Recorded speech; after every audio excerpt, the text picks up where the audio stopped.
How's it loaded? Okay, there we go. Hello, everybody. My name is Bruno Isaac. Oh, I'm muted. Hello, everybody. My name is Bruno Isaac Bears from Bears Science Lab. Today, I'll be solving a few AMC 12 problems with Luke Reed. Last week, we did them, but he didn't have that much time. So hopefully this week, we'll have a few more minutes. All right? So, sounds good. Yeah. Guess we can begin. So, oh yeah, by the way, do you know what the NY math circle is?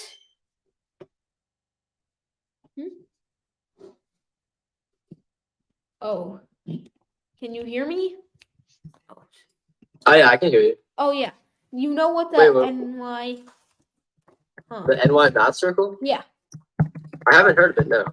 Oh, okay. It's some math organization that I think was based around Columbia, and I got nice. I got accepted to its lowest level yesterday after taking their test. Oh, very cool. Nice. Congrats. Thanks. So, I'll just share my screen. Hopefully the Wi-Fi doesn't. Never mind. My iPad is once again not connected to Wi-Fi, but everything's fine.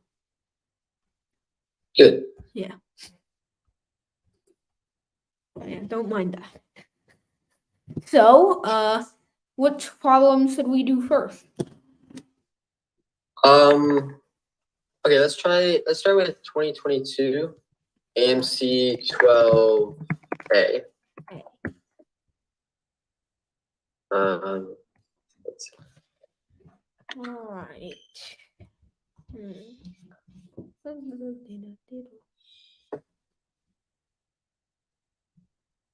Yeah, okay, yeah. Let's start with 2022 AMC 12A, question 8, maybe? 8. Okay. All right. So the infinite product, cube root of 10 plus the cube root of the cube root of 10, times the cube root of cube root of cube root of 10 evaluates to a real number. What is that number? That shouldn't be that hard. Let me put my thing in front. Yeah, it's in front now. It's just that your screen is behind.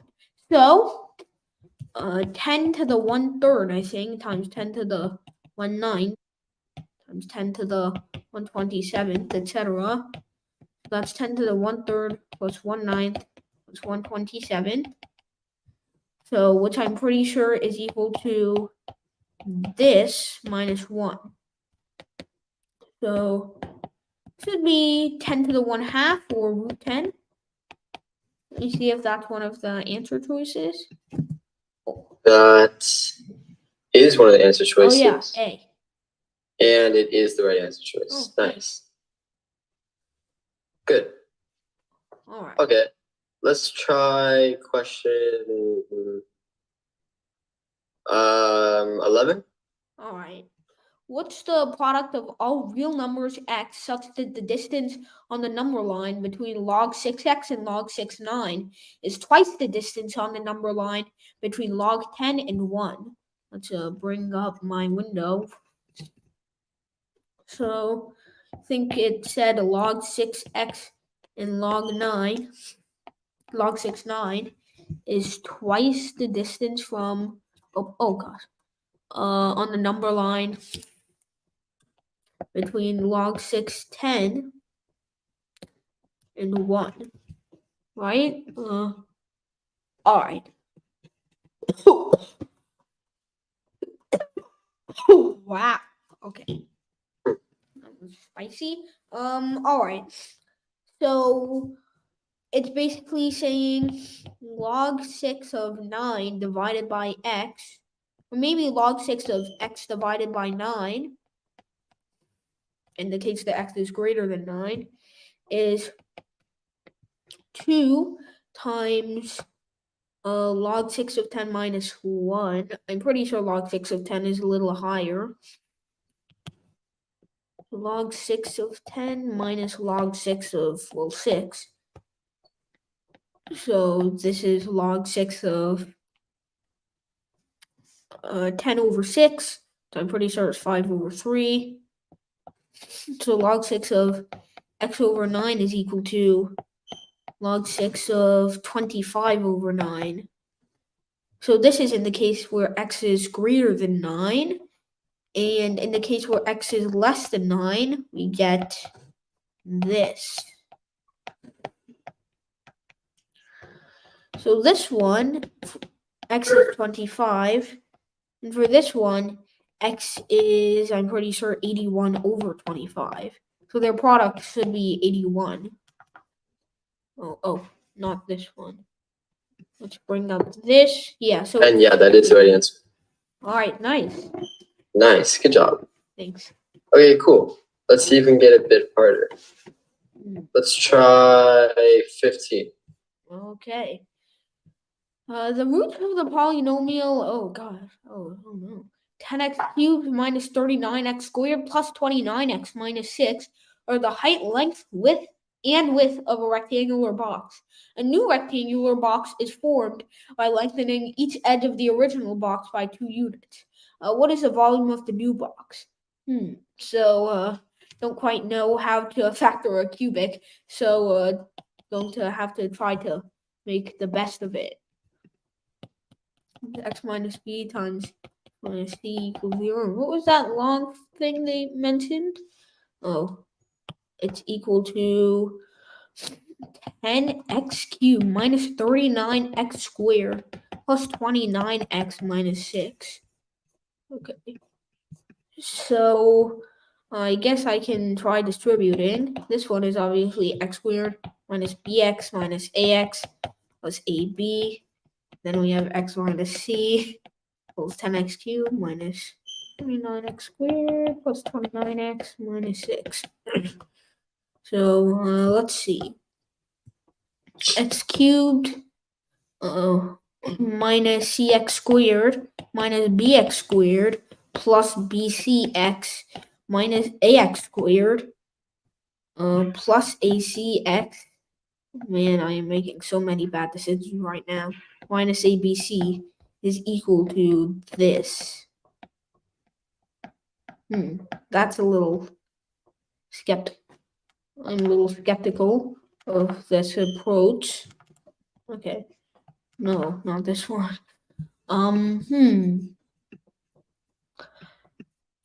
Let's see. By lengthening each edge of the original box by 2 units. So now that I think about it, this last term right here, this probably represents the product of all the roots. So let's see. 10x cubed minus 39x squared is 29x minus 6. Wow, this problem is humiliating me. Okay, so one thing that you can kind of do is, so you multiply x minus a, x minus b, x minus c, right? And so, but you should also multiply like the left side by 10, right, to get the coefficient of the x cubed to line up with the one on the right. Oh yeah, that makes sense. All right. Good. Okay. So then once you do that though, then you can add the like terms on the left side. So like the sum of the coefficients for the x squared term is going to be 10 times negative a minus b minus c. Oh, all right. And then from there, you kind of do the same thing with like the x term and the linear term, or sorry, the constant term, and you'll get the values of a, b, c, and then also the value of ab plus bc plus ac, and then finally a plus b plus c. And from there, that'll kind of help you a little bit. Yeah. That's what I was trying to do, but clearly it maybe didn't work out as well as I thought it would. 10x cubed minus 10cx squared minus 10bx squared minus 10ax squared plus 10acx plus 10bcx minus 10abc. So at least that helps me figure out what the constant, what ABC is. I think you're missing one for BC. There should be an extra plus 10 BCX, I think. Oh. Let's see. What did I miss when distributing? I'm not sure I missed anything.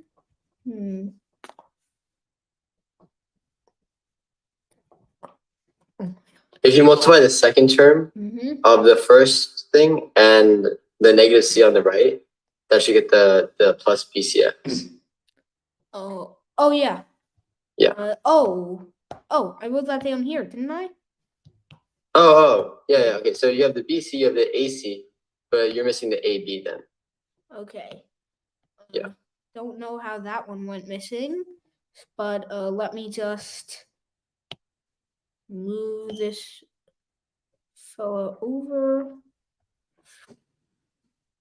Make a little space.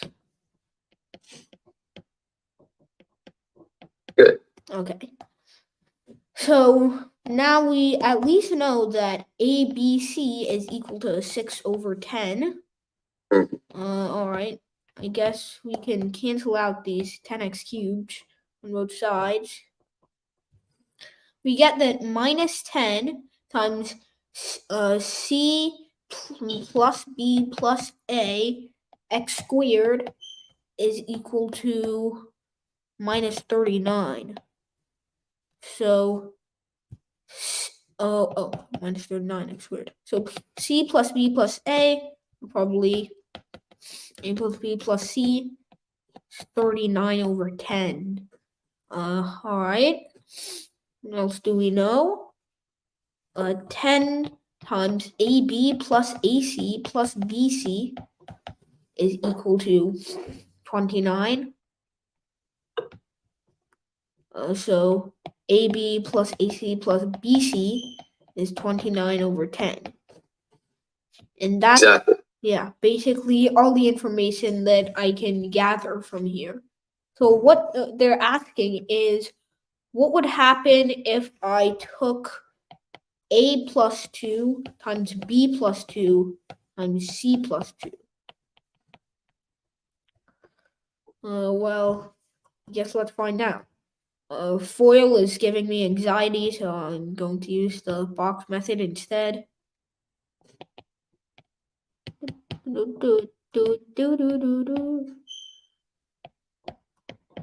So AB plus 2A plus 2B plus 4. We're multiplying that by C plus 2. Oh, that's not how you draw a box.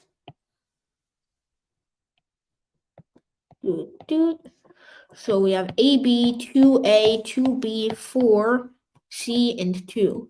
So ABC, which I'm sure we already know, 2AB, 2AC, 4A, 2BC, 4B, okay, 4C, and 8.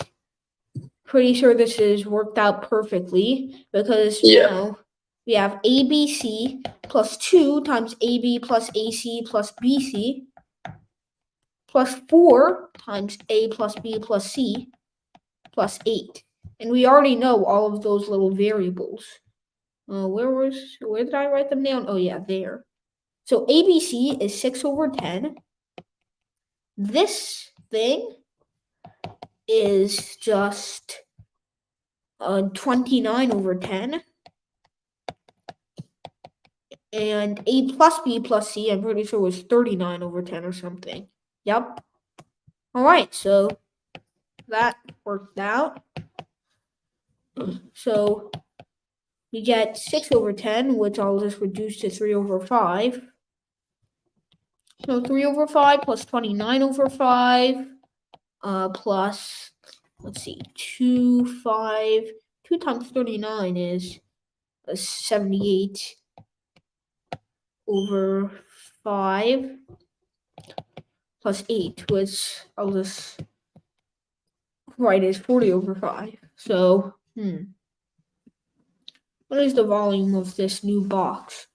So 32 over 5 plus 78 over 5. Okay, yeah, it's definitely an integer. So that's 30 plus 80, so 150 over 5. So it should be D. It is D, 30. Nice. Thanks Yeah, for that was a feedback. pretty difficult one. So Yeah. good job. Thanks. Cool. Okay. Do we want to try a different test, or do we want to keep going up with the problems? We can try a different test. Okay. Let's try.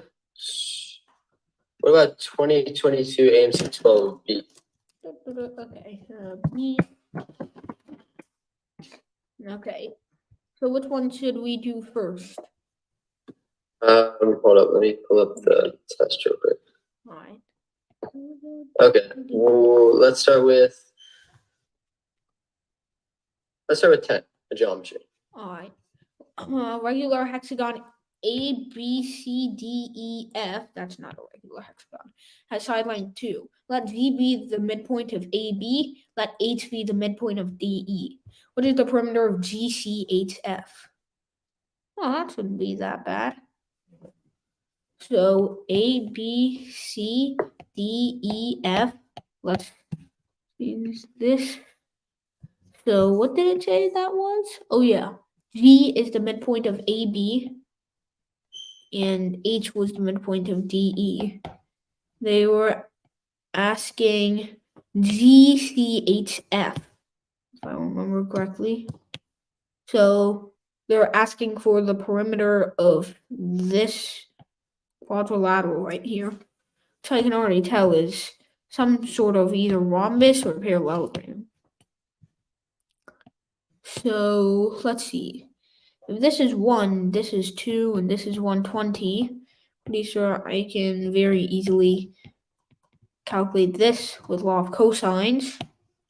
Pretty sure cosine 120 equal to, yeah, it's the same as cosine 60, but negative.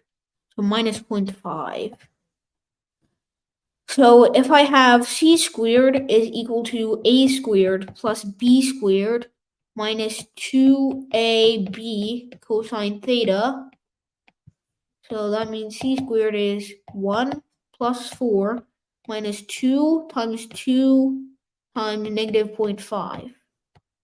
So c squared equals 5 minus 4 times minus 0.5. So that means c squared is 7. So c is root 7. So I'm pretty sure all 4 of these triangles are congruent. So I can confidently say that hopefully going to be 4 root 7. Let's see. Yep. That is the answer. Nice. Okay, cool. Okay, let's try 12. All right. Some probability. Kayla rolls 4 fair 6-sided dice. What is the probability that at least one of the numbers Kayla rolls is greater than 4? And at least 2 of the numbers she rolls are greater than 2. All right, so let's see. At least one of the number Kayla rolls is going to be greater than 4. So the chance that she gets it on any die is probably going to be this. So in general, the chance that she gets one number greater than 4 is this. So 27 over 64. So that's also at least 2 of the numbers she rolls are greater than 2. Well, if she rolls a number greater than 4, that's simultaneously a number greater than 2. So already we have one number greater than 2. So now, at least 2 of the numbers she rolls. So she could roll 2. Okay. So she could roll 2 numbers above 2, 3 numbers above 2, or she could have all 4 numbers above 2.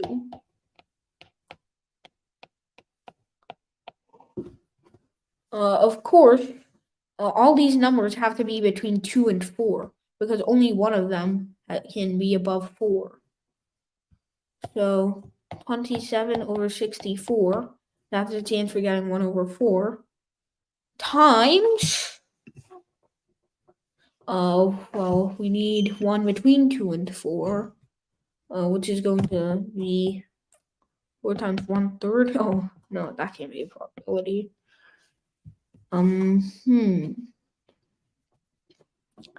The probability that she gets another one that's greater than 2 on any of the die is he needs to get anything between 2 and 4. Oh, so it's 1/3 times 4, and then times the chance that the other two don't get it, which is going to be 1/3 and 1/3. So 1/9, I guess. Really hope I'm on the right track. So it's going to be 27/64 times 1/27 times 4, which I'm pretty sure is 1/16. Now for the 3 numbers greater than 2 case, okay, we need 1/3 times, wait, it can't be all 4, it's got to be 3. Okay, I think I made actually several mistakes. So it should be 3/64. So what's this one? 27/64, 1/3. So we need 2 of the dice to be it. So okay. So the chance that we get it on 2 of the die and not the other 2 is just going to be, well, let's see. I feel like this is getting a little janky. Well, we want them to get between 2 and 4. So that's a 1/3 chance for them to get. And a 1/3 chance for them to get it twice or 2 dice. The amount of arrangements we can make is 12 for all the different pairs we can have. Then we need to factor in the chances that wait. Oh, I've definitely made a few major mistakes. This should be 1/3 cubed. So yeah, it should be 1/64. Keep decreasing this. So 1/3 times 1/3 times 12 times 1/3 times 1/3 of 4. So it should be 4/27 or something. So yeah, 4/27, which is 1/16. And finally, we have 4 numbers, which are all greater than 2. Wait, oh gosh. I feel like I'm doing my math completely wrong. Oh my gosh. This should be... You're kind of on the right track. Yeah. But what you can realize is, like, if you look at the answer choices, almost all of them have denominator as like 3 to a power, right? Yep. And right now you're doing casework and your denominators are all 2 to a power, right? Yeah. So you're like kind of on the right track, but I think you have to try either different cases or do something called complementary counting. And I think that's going to help you a lot. Oh, complementary counting. Oh, that. And so that basically happens when, like, you subtract out all the cases that you don't want in order to get the probability that you do get, like, what they're asking for. Does that kind of make sense? Yeah. So, well, I guess I could try complementary counting, because I really don't want to go through more casework. And at least 2 of the numbers she rolls are greater than 2. So I guess the anti-case is that 2 of the numbers she rolls are less than 2, and that 1 of the numbers she rolls is less than 4. So all of our numbers must be crammed in that space, which is less than 4. Right? Oh, at least, oh gosh. Oh no. So we want none of them. Oh, okay. We want none of them being greater than 4. And okay, at least one of the number of scalar rolls is greater than 4. So that means none of the numbers she rolls are greater than 4. And at least 2 of the numbers she rolls are greater than 2. So I think that means 1 or 0 numbers would be greater than 2. So that means that we have either the case that we have 1 number over 2 or 0 numbers over 2. So 0 numbers over 2 is basically improbable because that means we'd have to have 1/3 to the 4th power.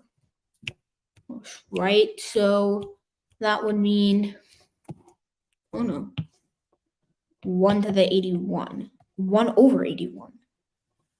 And one number greater than 2 is a little bit more likely to happen. So there's so shouldn't it be 2 over 81? No. Much greater than that. So, okay. So 1 over 3, one number greater than 2. Oh, that means that there are 4 possibilities for what could happen times 1/3 to the 4th. So 4 over 81. So, in total, shouldn't the contrary be 5 over 81, which would make it 81 minus 5 divided by 81, the answer? You're close. So in order for you to get like the anti-case, right, you have to get rid of the cases where the first condition is violated, right, and then only the second condition is violated, so that you don't overcount. So for the first condition to be violated, basically what you have to have is that all 4 dice have to be 4 or less. And I don't think you accounted for that yet. Okay. Yeah. Should probably do that. So 4 or less. Well, that means that in this case, we have to have one number that's between 2 or 4, and the rest of the numbers are less than 2. Yeah. Oh, shoot. Oh, God, I forgot about my thing being in front. And then 0 numbers less than 2. That means that everything greater than 2, everything is less than 2. I think this one is still fine. This one, 1/3 to the 3. Oh no. No. Well, then again, there's also only a 1/3 chance that it lands in the interval between 2 and 4. No? So, let's see. Taylor rolls 4 fair 6-sided dice. There's a probability that at least one number Taylor rolls is greater than 4, and at least 2 of the numbers he rolls are greater than 2. Okay, what I think you should do is, I think we should just kind of like restart. So Yeah. If you're doing complementary counting, right, the way that you're going to get your probability is you subtract from 1, right, because 1 is like the total probability of everything. You subtract from 1 the probability that only the first condition is violated. So you just say basically that all 4 dice are 4 or less, right? And then after that, you also subtract the probability that the second case or like the second condition is violated, but only that. And then that will give you all the cases where neither of them are violated, I'm pretty sure. Exactly. Yes. Oh, yeah. But what about the cases where both of them are violated? Well, okay, so if you do 1, right, and then you do only the second one, that encompasses all of them. Oh, okay. Yeah. So let's see.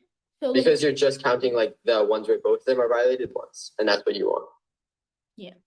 So if I want to count when only the first one is violated, then at least one of the number scalar rules is greater than 4. That would mean none of the number scalar rules are greater than 4. So the probability of that happening is 2 over 3 to the 4. So that should be 8 over 20. Oh.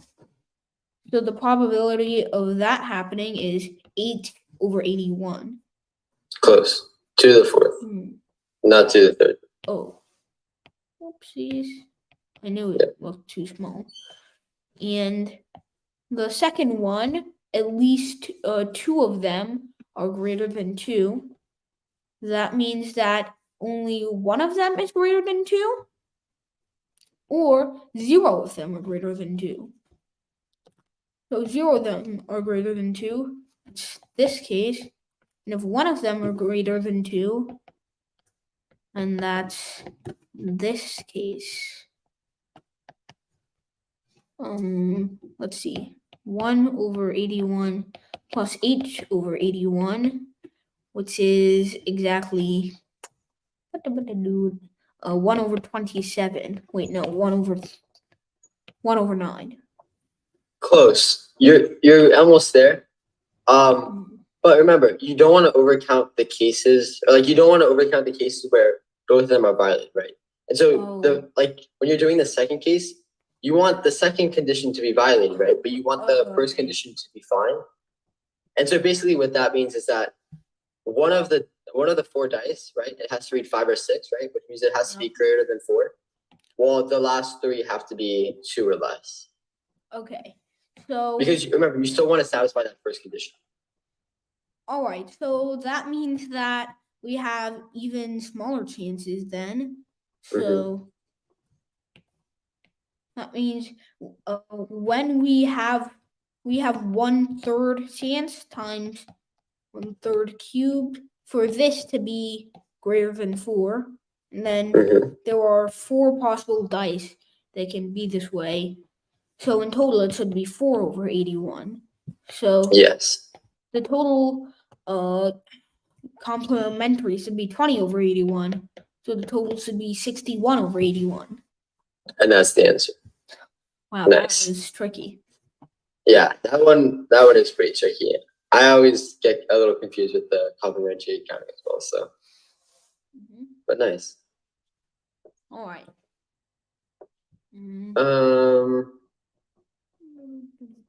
Let's try 16. All right. Go. Suppose x and y are positive real numbers such that x to the y is 2 to the 64, and log 2x of log 2y is 2 to the 7. What is the greatest possible value of log 2y?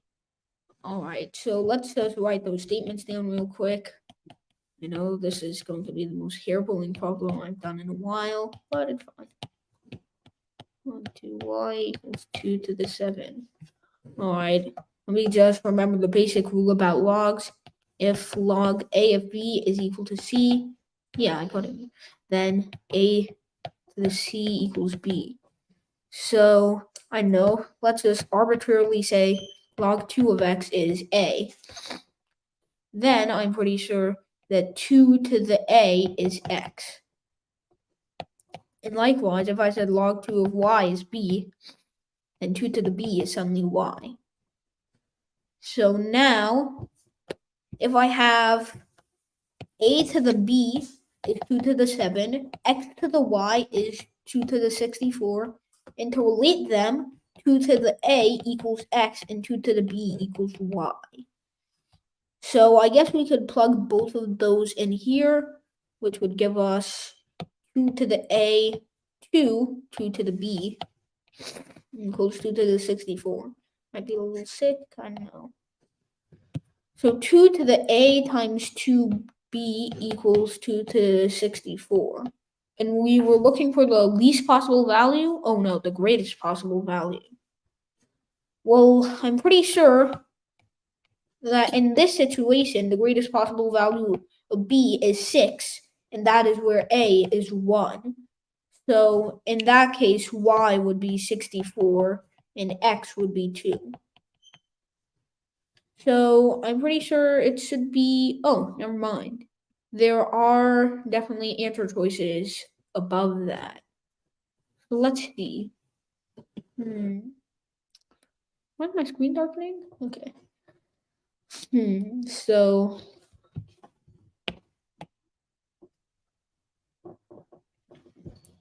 let's try thinking about this in some other way. I know they don't have to necessarily be integer powers of 2 because x and y are real numbers, not integers. So let's see. Oh yeah, I should probably also use this. Oh, okay. I should probably also use this fact. A to the b is 2 to the 7. So, A is 2 to the 7 over b. So 2 to the 7 over b times 2 to the b is 64. Oh boy, I always loved solving. Well, 7 over b plus b should be 6, right? Yeah, but that's an integer, so I think I have to use this thing to get the. Well, okay, greatest you're saying value. 2 to that power is 64, right? So then you want to equate the exponents. Oh, So 7 over b plus b should be 2 to the 6, Oops. right? So yeah, like that. oops. Yeah. Okay, so I'll just quietly erase this. Oh, okay, now this looks a little more familiar. I've seen this quadratic a few times. Wait, no, I don't think that's how you're supposed to do thing. You know what, screw it.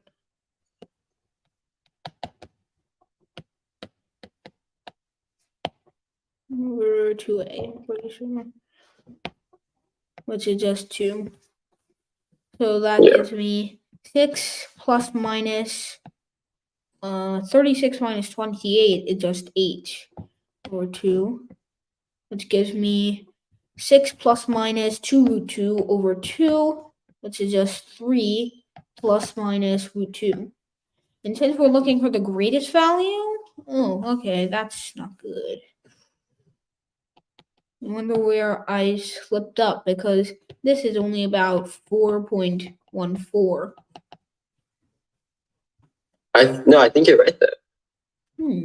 The right answer is 3 plus rad 2. Oh, okay. Well, Yeah, nice. Okay.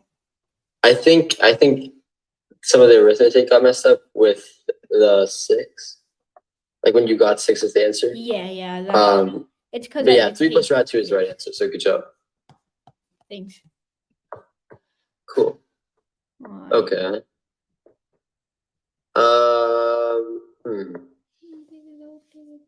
Should we try a different test? Sure. Okay. Let's try 2018 AMC 12B.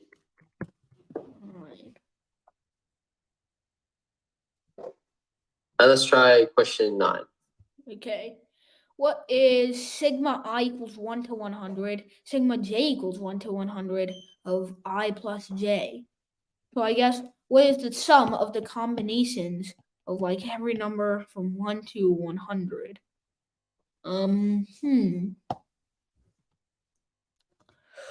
Well, I guess that would be measured by, for example, taking a number and then the amount of combinations or partitions of it through addition. So, for example, 101 has, I'm pretty sure, like 100 partitions. It would look like this. So, 1 has no partition, can't be in this set. 2 has 1 partition. 3 has 2 partitions. 4 has 3 partitions. Goes all the way up to 101. So 100 has 99 partitions. But with 102, it should start falling again. Because by 200, there's only 1 partition that can be made. So, all right. It's 2 times 1 plus 3 times 2 plus 4 times 3 all the way to 100 times 99 plus 101 times 100 plus 102 times 99 all the way to 200 times 1.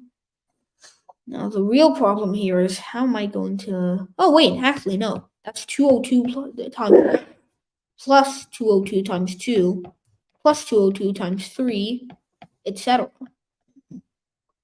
And then plus, I guess, 101 times 100 in the background. And this goes up all the way to 202 times 99. So, I guess we can factor out 202 and do this plus 202 times 50. So 202 times 99 times 100 over 2 plus 202 times 50. So that means it's 101 times 100 times 99 plus 101 times 100. So it's 101 times 100 times 100. I'm pretty sure that's 101 with 4 zeros trailing behind it. So 1010000. So it should be E. And that's the right answer, which is E. Nice. Nice. Yeah, that was actually a really interesting way to think about that problem. Oh, thanks.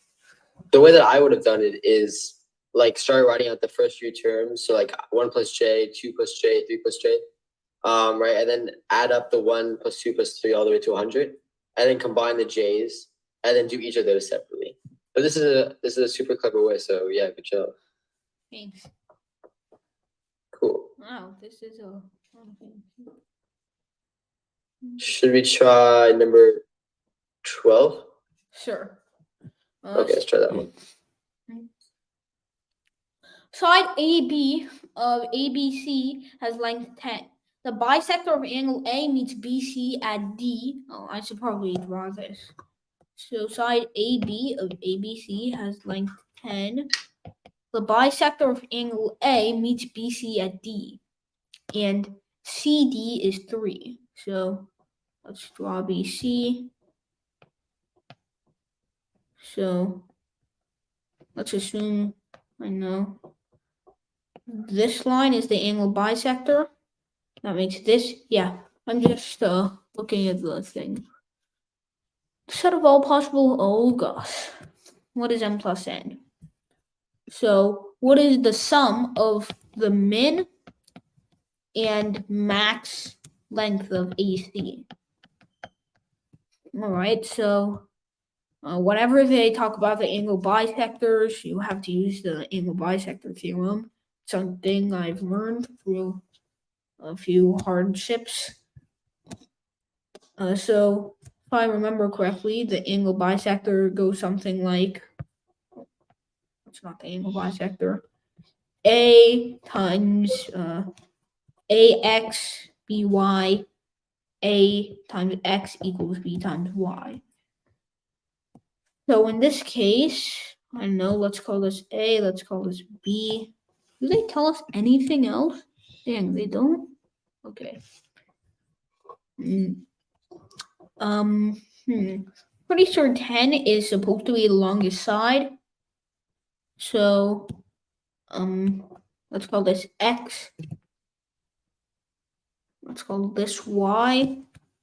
So BY equals AX here. So clearly B times Y equals 30. So now,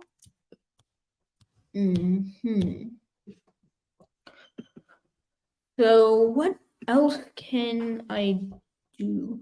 So if I call B, let's call this length X. I'm just giving new variable names everywhere. And I don't know. I'll just call this one AC.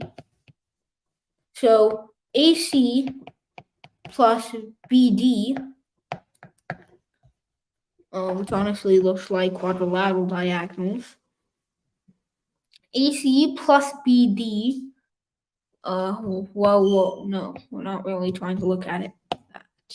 AC times BD is equal to 30. AC plus BD plus 3 has to be greater than 10, but 3 plus BD has to be less than 10, and AC also has to be less than 10. So in this case, BD has to be less than 7, AC has to be less than 10, and AC times BD better be 30. Oh yeah, and AC plus BD plus 3 has to be greater than 7. Alright, so immediately I'm thinking that the minimum value, if BD's maximum value is 7, then AC's minimum value should be 30 over 7. And if VD's minimum value is, I don't know, can be 0, but AC is less than 10. So I guess in the case that BD is 3, then AC is, oh, never mind. I just found the new minimum. Okay. Wait, no, that doesn't make any sense. AC. I think you can get a minimum even smaller than that, actually. So 30 over 7. What can I do to get something smaller than 30 over 7? Well, BD's max value is 7. So AC times BD is 30. 30 over 7 has to be the minimum for AC. And this also follows the rule that it's less than 10.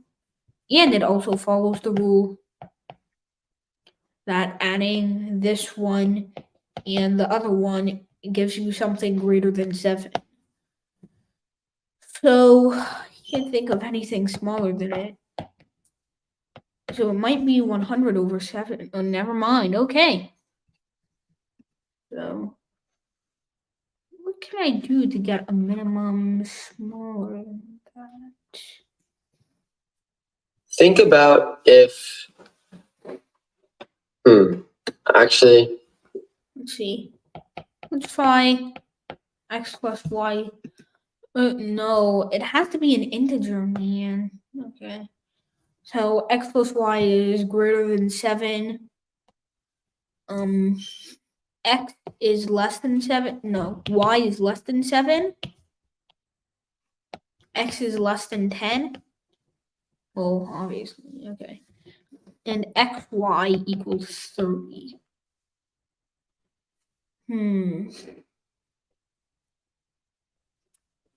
okay, yeah. So what I think you can do is, so like by triangle inequality, right? You can say you have each of the values of the side lengths, right, in terms of x. Yeah. And then also you also know that one of them is just like 10.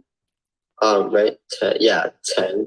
And so what you can do is you can say like, so you can sum each of the side lengths, right? And then like do a triangle inequality with each of the 3 side lengths. And then you should get values of x that like work and don't work. And so see if something like that sort of points you in the right direction. Yeah, I tried using the triangle inequality to come up with these 3 because I did this with x plus 3 plus y is greater than 10. Good, yeah, that works.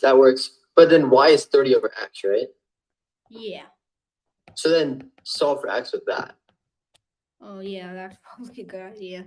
I think I should have considered that. Yeah, good. Oh, that's a little strange. Well, you have x plus 30 over x is x plus 30 over x is greater than 7, right? Mm-hmm. And then, so then solve for x from that.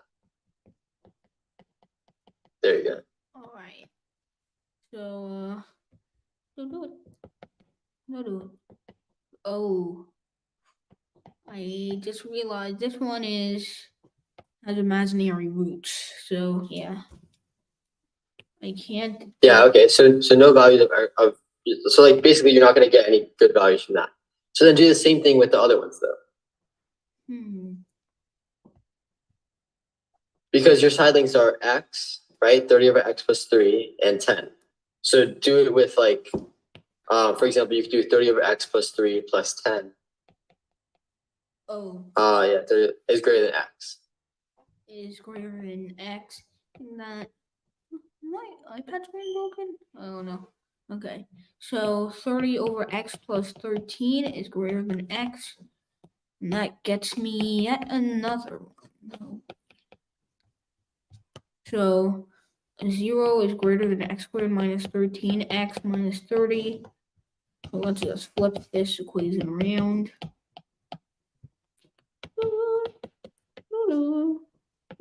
Oh, nice. Actually works out to something good for once. 10 or 3.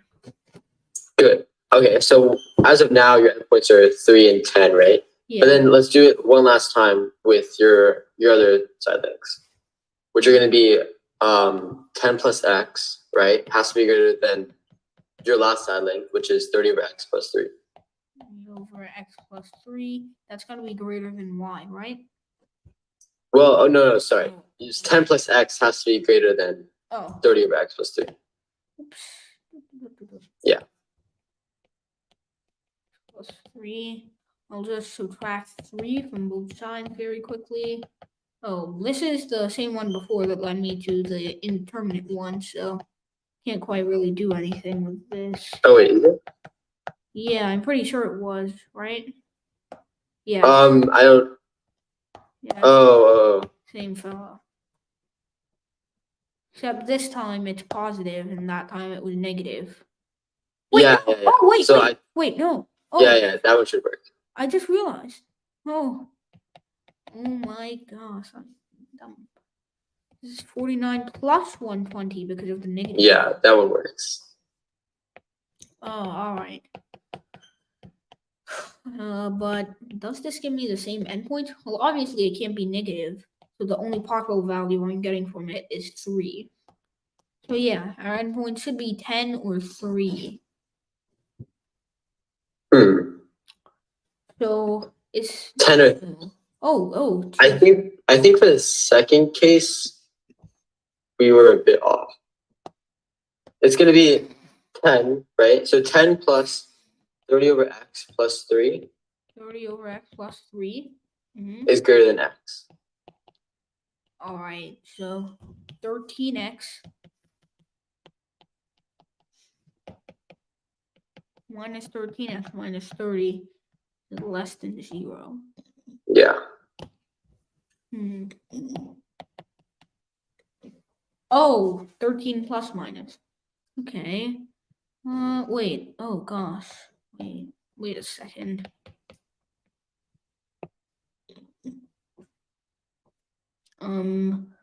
Okay.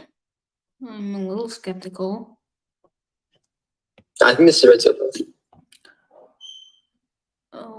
Oh, that adds up to 289.